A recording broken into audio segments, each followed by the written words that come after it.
Hello everyone, welcome to Career Information national institute of open schooling जो नोएडा में है, जो ministry of education government of India के under आता है। इसमें बहुत सारी वैकेंसीज निकली है। ये वैकेंसीज लगभग 16 डिफरेंट पोस्ट के लिए है। कुछ पोस्ट के लिए एक्सपीरियंस है तो कुछ पोस्ट आप फ्रेशर्स हो तो भी अप्लाई कर सकते हो। डायरेक्टर से लेके असिस्टेंट तक पोस्ट के लिए वैकेंसीज निकली है। और इसका जो अप्लाई नाउ का लिंक है यहाँ पे उन्होंने प्रोवाइड कर दिया है ऑलरेडी। तो इसका मैं लिंक, ये जो डैशबोर्ड आपको नजर आ रहा है उसका लिंक मैंने डिस्क्रिप्शन में प्रोवाइड कर दिया है, तो आप अप्लाई यहाँ से डायरेक्टली कर सकते हो। बाकी सारी चीज़ें इस वीडियो में मैं आपको बताऊंगा कि कैसा आपका क्वालिफिकेशन होना चाहिए, कौन से पोस्ट के लिए फ्रेशर आप एक्सपीरियंस कैंडिडेट अप्लाई कर सकते हैं, एजुकेशन क्वालिफिकेशन क्या है, सिलेक्शन क्राइटेरिया क्या है, एग्जाम अगर होगा तो एग्जाम पैटर्न क्या है। तो ये सारी चीज़ें मैं आपको इस वीडियो में बताऊंगा, तो पूरा वीडियो अच्छे से देखिए। अगर कोई क्वेरी तो आप पूछ सकते हो। इसका जो लिंक है मैंने जैसे बोला आपको प्रोवाइड कर दिया है डिस्क्रिप्शन में। तो अभी हम चलते हैं एडवर्टाइजमेंट की ओर। तो ग्रुप ए, ग्रुप बी और ग्रुप सी, तीन अलग अलग ग्रुप के अंडर ये पोस्ट है। सबसे पहले जो पोस्ट है वो है डायरेक्टर इवैल्यूएशन। ये डायरेक्ट रिक्रूटमेंट है, एक वैकेंसी है, ओपन के लिए है। ज्वाइंट डायरेक्टर मीडिया जो है वो डायरेक्ट रिक्रूटमेंट है, एक वैकेंसी ओपन के लिए है। उसके बाद में डेप्यूटेशन के अंडर आता है आपका डिप्यूटी डायरेक्टर अकाउंट्स। ओके, तो ये डेप्यूटेशन बेस आपका रिक्रूटमेंट है। उसके बाद में असिस्टेंट डायरेक्टर के लिए दो पोस्टें ओपन और OBC direct recruitment. Accounts officer के लिए एक पोस्ट है डेप्यूटेशन बेसिस पे। उसके बाद में एकेडमिक ऑफिसर्स में 17 पोस्ट है, one post each discipline as mention below. तो इसका जो कंप्लीट एजुकेशनल क्वालिफिकेशन है वो मैं आपको आगे बताता हूँ। तो यस, ये भी डायरेक्ट प्रोसेस है। इसमें भी लगभग 17 वैकेंसीज है, आपको अलग अलग कैटेगरीज में यहाँ पे मिल जाएगा। रिसर्च एंड इवैल्यूएशन ऑफिसर जो है इसकी एक पोस्ट है। ग्रुप बी के अंदर जो है वो है आपका सेक्शन ऑफिसर, 7 पोस्ट।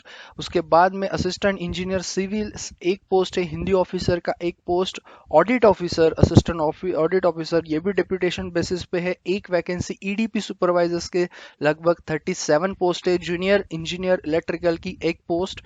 असिस्टेंट के लिए 4, स्टीनियोग्राफर के लिए 3 और जूनियर असिस्टेंट की लगभग 36 पोस्ट यहाँ पे है। ओके, तो यस, ये है आपकी टोटल पोस्ट। अभी हम चलते हैं इसका एजुकेशनल क्वालिफिकेशन इन डिटेल हम लोग देखते हैं। सबसे पहली जो पोस्ट मैंने आपको बताया डायरेक्टर इवैल्यूएशन। इसेंशियल क्या है आपका?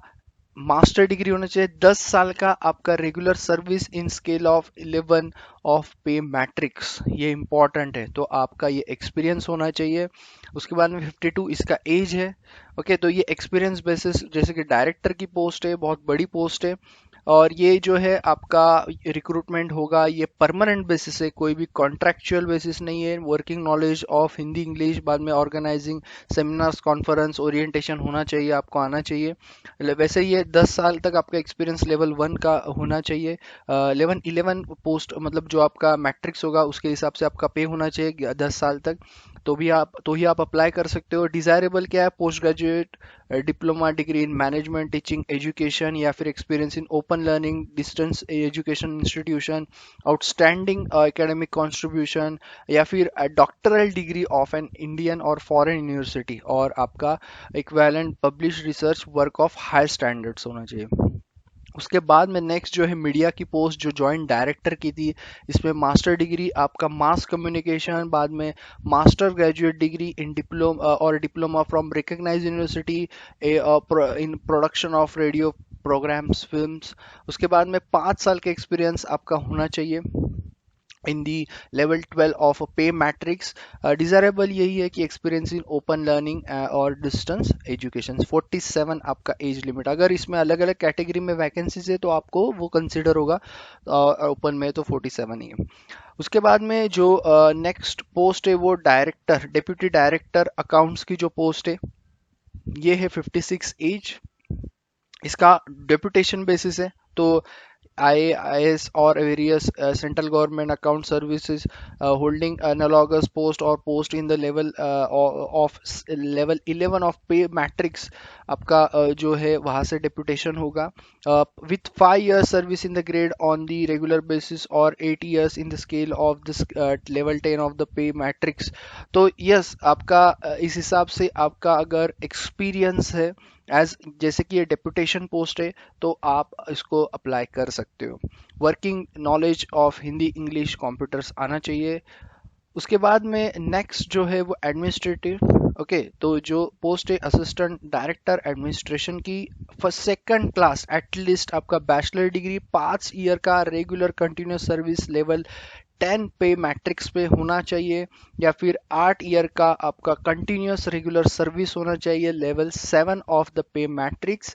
एक्सपीरियंस ऑफ एडमिनिस्ट्रेशन तो होना ही चाहिए क्योंकि प्रिफर किया जाएगा हिंदी इंग्लिश और कंप्यूटर का ऑर्गेनाइजिंग ऑफ दी कॉन्फ्रेंस वगैरह आपको आना चाहिए. पोस्ट ग्रेजुएट डिग्री और diploma in management will be desirable qualification. Accounts officer का जो है अगेन आपका ये जो पोस्ट है इसके लिए आपको yes, a person from the various central accounts audit organization working analogous post in the scale of level 10 pay matrix या फिर having 6 year irregular services of level 8 of pay matrix then you are eligible या फिर 8 साल का regular service in the level of 6 of the pay matrix तो आप eligible हो.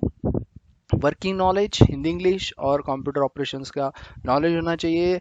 उसके बाद में नेक्स्ट जो पोस्ट है वो है आपका एकेडमिक ऑफिसर्स डिफेंस स्टडीज. ये डायरेक्ट रिक्रूटमेंट है, एक वैकेंसी है.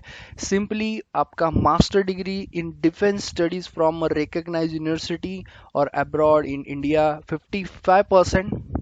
Working knowledge of computer, working knowledge of English and Hindi. यहाँ पे ऐसा नहीं लिखा है कि कोई एक्सपीरियंस नीडेड है. तो if you are a fresher then also you can apply. आपका एज 37 के अंदर होना चाहिए. उसके बाद में नेक्स्ट जो पोस्ट है वो है एकेडमिक ऑफिसर इंग्लिश. एक पोस्ट है मास्टर डिग्री आपका होना चाहिए in relevant subject from recognised university with 55% and its equivalent grade and good academic records. Working knowledge of computer English Hindi ये तो कॉमन है सारे पोस्ट के लिए. डिजायरेबल है एमफिल या फिर पीएचडी इन रिलेवेंट सब्जेक्ट या फिर a post graduate degree diploma in distance education या फिर education experience in writing of lessons teaching materials organising seminars workshops and in service education. उसके बाद में नेक्स्ट जो पोस्ट है वो है academic officer fine arts.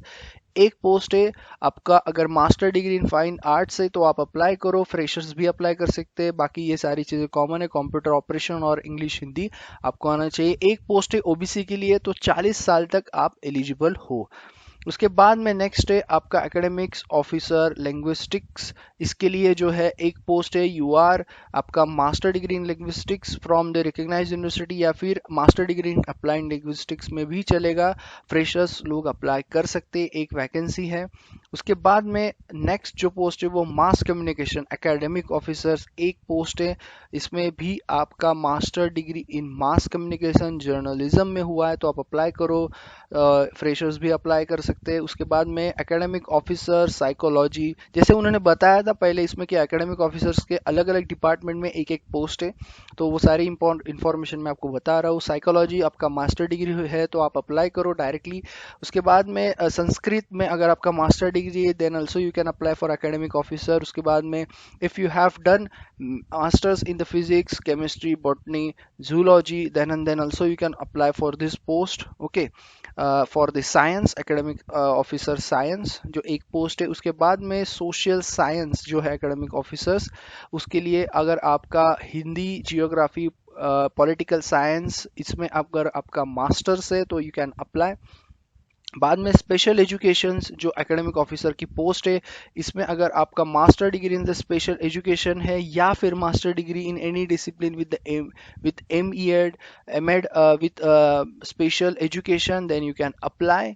Okay, SC के लिए पोस्ट है तो 42 ईयर्स का आपका एज क्राइटेरिया होगा। बाद में योगा की जो एकेडमिक ऑफिसर की पोस्ट है, एक पोस्ट, उसका भी मास्टर डिग्री इन योगा है, तो यू कैन डायरेक्टली अप्लाई। तो ये थे आपके एकेडमिक्स ऑफिसर के। उसके बाद में नेक्स्ट जो एकेडमिक ऑफिसर सेक्रेटरियल प्रैक्टिस, इसमें भी आपका मास्टर डिग्री अगर आपका 55% में है with in relevant subject, you can apply, या फिर M Phil PhD desirable qualification है। बाद में academic officer technology, master degree and relevant subject from recognised university at least 55% marks, okay. और yes, mphil phd you can, you are then your desirable qualification will be that, okay। उसके बाद में next जो है वो एग्रीकल्चरल एकेडमिक ऑफिसर्स। इसमें अगर आपका मास्टर डिग्री रिलेवेंट सब्जेक्ट में है, जो यहाँ पे जो भी रिलेवेंट दिया एग्रीकल्चर में है, तो आप अप्लाई कर सकते हो। बाद में पैरामेडिकल कोर्सेज, मास्टर डिग्री है तो अप्लाई करो। Home science, okay, master degree if you are having then you can apply. ICT, if you are having master degree relevant, तो सबके लिए सेम ही है। जो भी एकेडमिक ऑफिसर्स थे, आपका मास्टर डिग्री अगर आपका रिलेवेंट पोस्ट के हिसाब से है तो आप अप्लाई कर सकते हो। एक एक वैकेंसी लगभग सभी को है। उसके बाद में अभी हम चलते हैं नेक्स्ट जो है research and evaluation officer, 37 age. अगर आपका master degree in the education या फिर आपका psychology, okay, sociology, measurement, psychometry, education, statistics, and if you are having good academic records you can apply for this post, okay। उसके बाद में है आपकी सेक्शन ऑफिसर की पोस्ट, सेकंड क्लास ग्रेजुएट अगर आप हो एंड 5 साल का लेवल 6 ऑफ पे मैट्रिक्स का एक्सपीरियंस है, अप्लाई करो। लेवल या फिर आपका लेवल 4 का 10 इयर्स का है तो आप अप्लाई कर सकते हो। तो आप यस, ये रहा आपका क्राइटेरिया फॉर अप्लाइंग। उसके बाद में knowledge of the officer, office procedure, rules, ये सब पता होने चाहिए आपको। उसके बाद में आते हैं हम सिविल के और असिस्टेंट इंजीनियर। इसमें ये जो है आपका direct recruitment following which by the deputation. तो yes, whether selection or non selection post it is not applicable. 30 साल का age criteria, essential qualification degree in civil, B B Tech civil, 3 years professional experience in civil engineering under central state government body, okay। For deputation holding analogous post for 5 years regular service in the pb2 with gp 4, yeah, 4200 and having professional experience of offices central government bodies, you can have a deputation, the qualification for deputations, okay। उसके बाद में period of probation जो रहेगा इसका 2 साल का रहेगा। Hindi officers next, second class master degree in Hindi और English with the Hindi English as a main subject in the graduation level, you can apply. 5 साल का experience work from Hindi to English और वाइस वर्सा ट्रांसलेशन, तो आप एलिजिबल हो, आपको ज़्यादा preference दिया जाएगा, इसेंशियल है ये चीज़। उसके बाद में डिप्लोमा सर्टिफिकेट और degree certificate in institute in translation from Hindi to English और वाइस वर्सा। कंप्यूटर ऑपरेशंस आपको नॉलेज होना चाहिए। उसके बाद में जो असिस्टेंट ऑडिट ऑफिसर की जो पोस्ट है उसका जो है 5 साल का experience in audit accounts in a government body or the autonomous organisation, या फिर आपका अगर 8 साल का एक्सपीरियंस है level 5 of pay matrix, then also you are eligible. उसके बाद में जो ईडीपी सुपरवाइजर जिसमें लगभग बहुत सारे पोस्ट है, उसका जो है आपका bachelor degree in the recognised university with post graduate diploma in computer application hardware engineering और its equivalent, then you can apply. Also 3 साल का एक्सपीरियंस आपका प्रोग्रामिंग एंड सिस्टम डेवलपमेंट में रेप्यूटेड बिग फिल्म्स। तो लगभग बहुत सारी वैकेंसीज है ईडीपी सुपरवाइजर्स की, और यहाँ पे आपको अप्लाई करना है तो ये भी एक यहाँ पे दिया है कि 6 साल का एक्सपीरियंस लेवल 5 या फिर 10 साल का एक्सपीरियंस आपका लेवल 4 अगर आपका central officer of the that government और the autonomous research institutes, then also you are eligible. उसके बाद में जूनियर इंजीनियर इलेक्ट्रिकल, इसमें अगर आपका डिप्लोमा हुआ है देन यू आर एलिजिबल। 3 साल का एक्सपीरियंस आपका चाहिए electrical engineering maintenance work, state government university, okay, autonomous organisation recognised institutions में से, then you are eligible. Okay, essential क्या है आपका फॉर द डेपुटेशन, मतलब क्वालिफिकेशन फॉर डेपुटेशन है 6 years of regular service of the PB2 with the GP 2800, जैसा आपका civil का असिस्टेंट इंजीनियर के लिए था उसी प्रकार से, बस ये जो है ये जूनियर इंजीनियर की पोस्ट है। उसके बाद में असिस्टेंट की जो पोस्ट है senior secondary from the recognise board proficiency in office procedures, okay, ये आपका एलिजिबिलिटी क्राइटेरिया है। उसके बाद में आपका वर्किंग ऑन कंप्यूटर्स नॉलेज होना चाहिए। बाकी एसेंशियल तो यही है कि आपका senior secondary from the recognise board से आपका होना चाहिए। उसके बाद में स्टेनोग्राफर की जो ग्रुप सी की पोस्ट है, again senior secondary from a recognized board, certificate diploma in secretarial practice from a recognized institution, speed in shorthand जो आपका 80 वर्ड पर मिनट स्पीड होना चाहिए, हिंदी इंग्लिश। डिजायरेबल आपका है 3 साल का एक्सपीरियंस एज ए स्टीनियोग्राफर। उसके बाद में जूनियर असिस्टेंट जी पोस्ट है, उसके लिए आपका 27 एज होना चाहिए। इसका जो एज था ये भी 27 था। इसमें अगर आपका senior secondary from this recognise board, then working on computers या फिर knowledge and Hindi and English, bachelor degree is desirable. Okay, working certificate course on computer application भी आपका होगा तो ये डिजायरेबल है। ओके, उसके बाद में इसका जो सिलेक्शन प्रोसेस है वो आपको मैं बताता हूँ। Direct recruitment by open selection means direct recruitment means open recruitment selection on the basis of interview, however the selection में be basis of written skill test और interview as decided by the appointing authority. तो कुछ post का जो है वो आपका सिर्फ रिटन टेस्ट पे सिलेक्शन है, कुछ के लिए इंटरव्यूज है, कुछ के लिए आपको स्किल टेस्ट भी देना है, डिपेंड करता है आप कौन से पोस्ट के लिए अप्लाई कर रहे हो। तो वो है आपका स्कीम ऑफ एग्ज़ाम कैसा रहेगा अलग अलग पोस्ट के लिए। तो सेक्शन ऑफिसर का जो पोस्ट है उसके लिए आपको कैसा सिलेक्शन प्रोसेस है, आपका रिटर्न टेस्ट आपका पेपर 1 पेपर 1 ऑब्जेक्टिव 2 घंटे के लिए, उसके बाद में पेपर 2 जो है डिस्क्रिप्टिव टाइप 3 आवर्स, दोनों मिला के 200 marks 100 marks each test.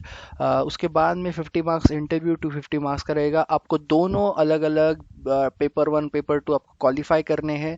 Paper 1 आपका 5 सेक्शन में होना है, इंग्लिश, उसके बाद में जीके, आपका रीजनिंग, एप्टी और सब्जेक्ट नॉलेज, 20 क्वेश्चंस आपके जीके और इंग्लिश। उसके बाद में 15 क्वेश्चंस एप्टी और रीजनिंग और सब्जेक्ट नॉलेज के 30 क्वेश्चंस एक एक मार्क्स के।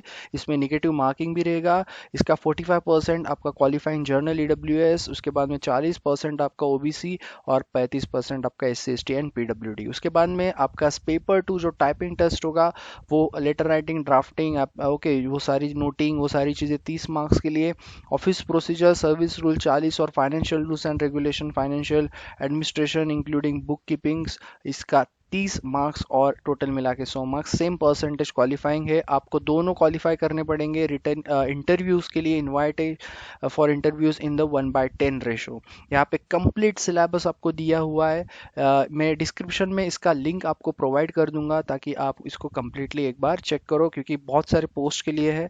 उसके बाद में नेक्स्ट पोस्ट की तरफ हम चलते हैं। तो उससे पहले yes the question in the written test will be level of degree which is define as the minimum eligibility, उसके हिसाब से रहेगा।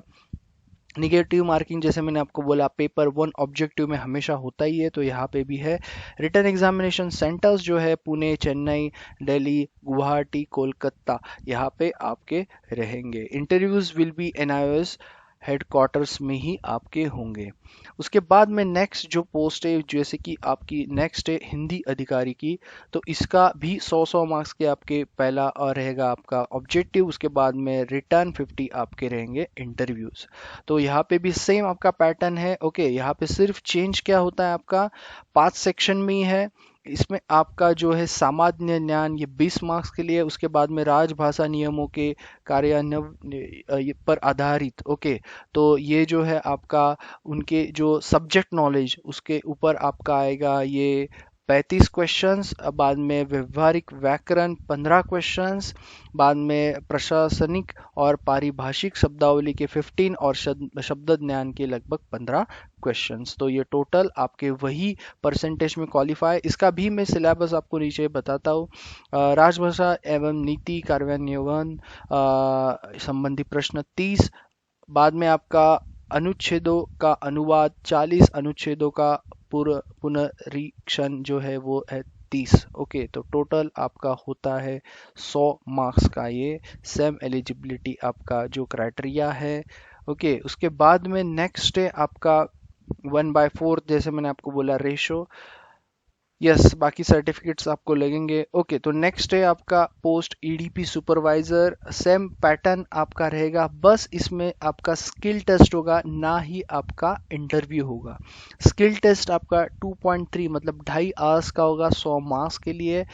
4 सेक्शन में आपका ऑब्जेक्टिव टेस्ट होगा, 25 question, English, apti, reasoning, general awareness, same pattern for qualifying here, and descriptive will be 50 questions, 150 marks, 3 hours. Okay, skill test जो है आपका होगा based on the syllabus, will consist of the objective type multiple type questions also. Okay, तो 100 marks 2.5 hours, minimum qualify 50 marks. Okay, यहाँ पे उन्होंने syllabus completely दे दिया है आपको, कैसा आपको प्रिपेयर करना है, स्किल टेस्ट के लिए भी दे दिया है।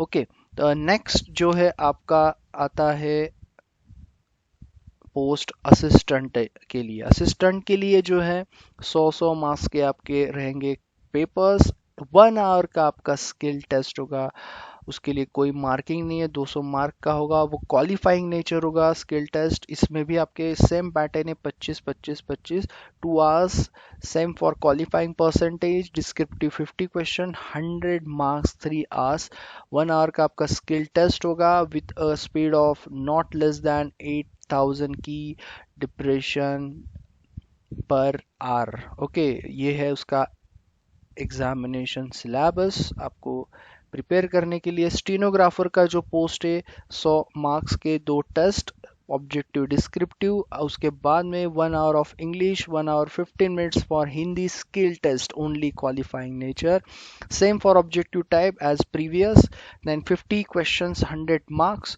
उसके बाद में स्किल टेस्ट का आपका होगा 80 वर्ड्स पर minute with computer speed of 8000 की डिप्रेशन पर आर।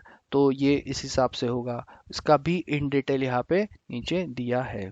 ओके, उसके बाद में नेक्स्ट जो पोस्ट है जूनियर असिस्टेंट, उसमें सिर्फ आपका ऑब्जेक्टिव टेस्ट और आपका skill test. Objective test 2.5 hours, 200 marks, 1 hour duration for the आपका क्वालिफाइंग। इसमें आपके 4 section, 50 question, general awareness, apti, reasoning और इंग्लिश में होंगे।